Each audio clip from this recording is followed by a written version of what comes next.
Have you ever noticed how a tiny problem can ruin your entire day? Not the big disasters, not the real crises, but a message left on read, a small mistake, a single comment that shouldn't matter, yet it does, more than you'd like to admit. That reaction isn't random, and it says something uncomfortable about the human mind. We like to believe we're rational, that we respond to problems based on their actual size. But that's not what happens. Instead, humans often overreact to small problems and barely react to the big ones until it's too late. A delayed reply can feel like rejection. A minor inconvenience feels like disrespect. A harmless mistake feels personal.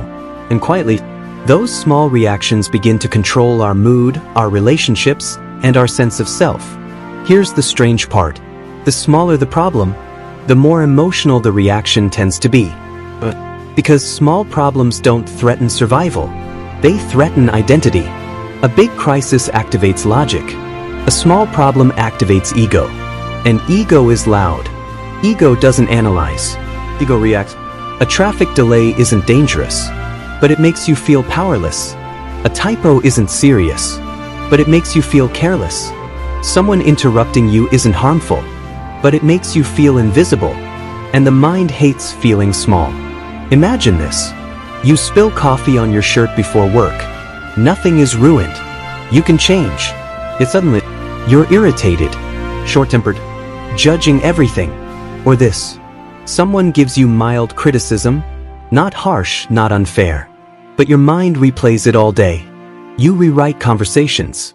You defend yourself silently. Meanwhile, real problems wait quietly in the background. Your health, your direction, your unresolved decisions. Those don't get emotional reactions. They get avoidance. Small problems are safe targets.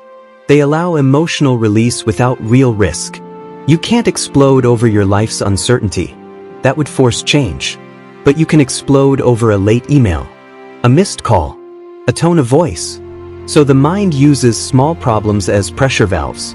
Overreaction becomes a distraction, not from the problem, but from deeper discomfort you don't want to face. That's why the reaction feels so intense. It's not about what happened. It's about what's been building. Here's the part most people miss. When you overreact to small problems, you're not being sensitive. You're being unaware. Unaware of where your emotional weight is actually coming from. Small problems don't cause the reaction. They reveal it. They expose impatience, unresolved tension, quiet dissatisfaction. And the mind would rather fight a small enemy than confront a large truth. Think about it for a second. What's the smallest thing that recently triggered a big reaction in you? Was it really about that moment? Or was it carrying something older? If this hit uncomfortably close, drop a comment with just one word, aware. No explanations. Just awareness. Small problems don't control humans. Unexamined emotions do.